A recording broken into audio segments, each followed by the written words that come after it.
Bien, tout d'abord, dans cet exercice, on nous demande un schéma sur lequel figure notre sphère qui est chargée en volume de densité volumique ρ. Eh bien, on utilisera ici un repère sphérique. Donc pour cela, je vais effectivement représenter trois vecteurs. Le vecteur UR, qui est collinaire et de même sens au vecteur OM, le vecteur Uθ, qui lui est perpendiculaire, et un vecteur UφI, qui, d'après la règle de la main droite, sera orienté vers nous. Voilà. Nous avons ainsi défini notre repère sphérique. Il nous sera utile pour répondre à la question 2. Il nous faut justifier à l'aide des symétries et des invariances l'orientation et la direction de E. Alors nous avons ici deux plans de symétrie. Le plan M, UR, Uθ, qui n'est autre que le plan de la feuille, et le plan M, UR, Uφ, qui est un plan qui lui est perpendiculaire et qui passe toujours bien sûr par le point M. Ces deux plans étant des plans de symétrie de notre distribution de charge, ça veut dire que le champ E doit appartenir à ces deux plans. La seule possibilité pour que E appartienne à ces deux plans, c'est qu'il soit suivant le seul vecteur commun, qui est le vecteur UR. Ça veut dire que potentiellement, le champ E dépend des trois variables, R, θ et φ, mais se trouve uniquement suivant la direction UR. Il y a également invariance. Invariance par rotation, ici uniquement, rotation d'angle θ et rotation d'angle φ, c'est-à-dire si je tourne autour de ma sphère, je vois toujours une sphère. Si bien que notre champ E ne peut pas dépendre ni de θ ni de φ, il ne dépend que de la variable R et suivant la direction UR. Ce résultat est indispensable, c'est un gros classique, il nous sera très utile pour la suite. Petit 3, je vais maintenant utiliser le théorème de Gauss pour déterminer le champ E dans tout l'espace. Je vous rappelle ce théorème, il nous dit que le flux de E à travers une surface de Gauss, sigma, est égal à Q1, la charge qui est intérieure à cette surface, sur epsilon 0, la permittivité du vide. Définissons tout d'abord notre surface de Gauss. Nous allons prendre la surface d'une sphère qui va passer par M, qui sera une sphère de rayon petit r, de même centre que notre sphère physique chargée. C'est la sphère verte que j'ai dessinée ici. Ce flux de E ici va être égal à intégrale double de E scalaire ds, E de R UR scalaire ds UR. En sortant E de R, je vais pouvoir dire que ce flux est égal à E de R fois la surface de notre sphère, soit 4pi petit r au carré. Nous allons devoir ici distinguer deux cas possibles. Premier cas, qui est le cas où petit r est plus grand que grand R, c'est-à-dire si je suis à l'extérieur, comme je l'ai représenté ici. Dans ce cas-là, le flux, E de R fois 4pi petit r au carré, est égal à la charge intérieure. Cette charge intérieure n'est contenue que dans la sphère physique de rayon grand R. Donc, ρ fois le volume de cette sphère, 4 tiers de pi grand R au cube, puisque cette sphère est de rayon grand R, sur epsilon 0. On peut simplifier, nous obtenons E de R égale à ρ, R au cube, sur 3 epsilon 0 petit r au carré. Deuxième cas, le cas où je me trouve à l'intérieur. J'ai alors E de R fois 4 pi R2, le flux à travers la surface, toujours égal à ρ fois le volume, mais quel volume? Eh bien, si je prends un petit peu de couleur, imaginez que je sois à l'intérieur. Eh bien, cette fois, la charge intérieure est un petit peu différente. C'est la charge qui est enfermée dans la sphère que j'ai dessinée en jaune ici, soit 4 tiers de pi petit r au cube sur epsilon 0. Ce qui nous donne un champ E de R égal, cette fois, après simplification de petit r carré, ρr sur 3 epsilon 0. Nous venons donc de trouver les deux expressions du champ E de R. Question 4, on nous demande de tracer le graphique. Pour des raisons pratiques, je vais le tracer ici.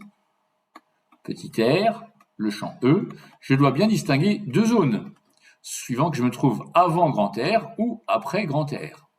Je vais le dessiner en couleur. Avant grand R, je viens de voir qu'il s'agit d'une fonction linéaire. Et après, on décroît en 1 sur R au carré. Ici, la valeur sera obtenue avec une expression ou avec l'autre, ça donne le même résultat. Rho grand R sur 3 epsilon 0. Question 5, on nous demande de trouver le potentiel. Je vous rappelle que E égale moins grade de V, si bien que ici, je vais pouvoir écrire que dV sur dr égale à moins E de R. Attention, on me demande tout d'abord à l'extérieur. À l'extérieur, il s'agit de la première expression, rho R cube sur 3 epsilon 0 R au carré.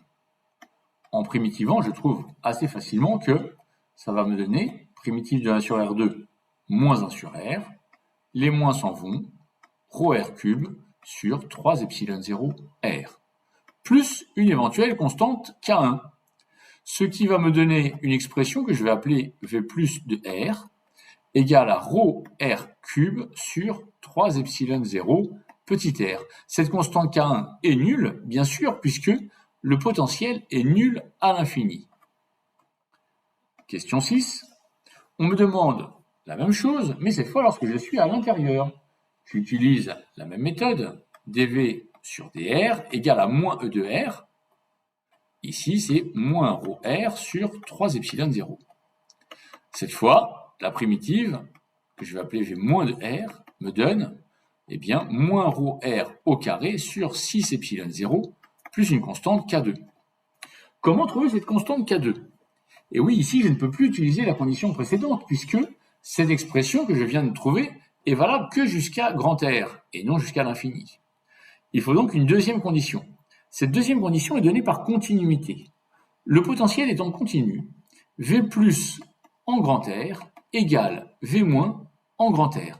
Il me suffit de prendre cette expression écrite pour petit r égale grand R, l'égaliser avec l'expression précédente, V plus lorsque petit r égale grand R, et nous pouvons trouver ainsi l'expression de cette constante K2. Nous trouvons, une fois les calculs terminés, moins rho R carré sur 6 epsilon 0, plus rho R au carré sur 2 epsilon 0. Voici donc les deux expressions, V plus à l'extérieur et V moins à l'intérieur du potentiel. Voyons maintenant la suite de l'exercice. La suite porte sur quelque chose qui s'appelle le condensateur sphérique, que j'ai représenté ici. Il s'agit de deux sphères concentriques, 1 et 2. La sphère porte un potentiel V1 de 10 volts et d'un rayon R1, la grande sphère un potentiel de 100 volts. La première question nous demande, sachant que c'est un condensateur, que ces sphères sont conductrices, elles sont donc chargées en surface, une porte une charge plus Q, l'autre une charge moins Q. C'est une question très simple. La sphère de plus haut potentiel porte une charge plus Q. Et la sphère de plus bas potentiel, une charge moins Q. Ici, la sphère intérieure est à 10 volts, elle porte donc la charge moins Q. Question 8. On me demande ici de déterminer le champ E entre les sphères. Je réutilise le théorème de Gauss. E de R fois 4pi R au carré égale à Q intérieur sur epsilon 0. Si je suis entre les sphères, la charge intérieure correspond à la charge de la sphère qui se trouve à l'intérieur, de charge donc moins Q. On peut donc en déduire assez facilement que le champ E de R vaut bien moins Q sur 4pi epsilon 0 R au carré. Question 9. En déduire, comme précédemment, l'expression du potentiel. dV sur dr égale à moins E de R, soit en l'occurrence Q sur 4pi epsilon 0 R au carré. En primitivant, ça me donne primitive de 1 sur R2 moins 1 sur R, moins Q sur 4pi epsilon 0 R, plus une constante K. Nous ne chercherons pas ici à déterminer cette constante. Nous pourrions assez facilement le faire en utilisant une des deux conditions. V1 ou V2, on a les valeurs, il n'y a aucun souci. Question 10, on me demande de déterminer V2 moins V1, qui est la tension U qui règne entre ces sphères. Eh bien, il s'agit de V de R2 moins V de R1, moins Q sur 4pi epsilon 0 R2 plus K pour V2, moins Q sur 4pi epsilon 0 R1 plus K pour V1. On voit tout de suite que les constantes vont s'en aller. Je peux factoriser par Q sur 4pi epsilon 0, facteur de 1 sur R1, moins 1 sur R2, ce que je pourrais écrire plus simplement, Q sur 4pi epsilon 0, R2 moins R1 sur R1, R2, une fois que l'on a passé au même dénominateur. Question 11. On veut en déduire la capacité de ce condensateur. Je vous rappelle que U égale Q sur C, où U désigne cette tension. La capacité C sera donc la charge Q sur la tension U, V2 moins V1, que nous avons déterminée précédemment. Je me permets donc de recopier directement l'expression écrite au-dessus. Vous voyez tout de suite que les Q, les charges vont s'en aller, et on peut ainsi facilement déterminer que cette capacité s'écrira 4pi epsilon 0, R1, R2, sur R2 moins R1. Je constate, je vérifie au passage que R2 étant plus grand que R1, tout ceci sera bien positif. Une capacité négative n'aurait bien sûr aucun sens. Question 12, question subsidiaire. On me demande le champ à l'intérieur de la sphère de rayon R1. Eh bien, regardez, si je me trouve à l'intérieur, comme les sphères sont chargées en surface à l'intérieur, il n'y a que du vide. D'après le théorème de Gauss, la charge intérieure vaut 0, E de R est égal à 0, car Q1 est ici égal à 0. Même question à l'extérieur. Si je suis à l'extérieur de mon condensateur, que vaut la charge Q1? Eh bien, cette charge Q1 vaut la somme de tout ce qui s'y trouve, plus Q, moins Q.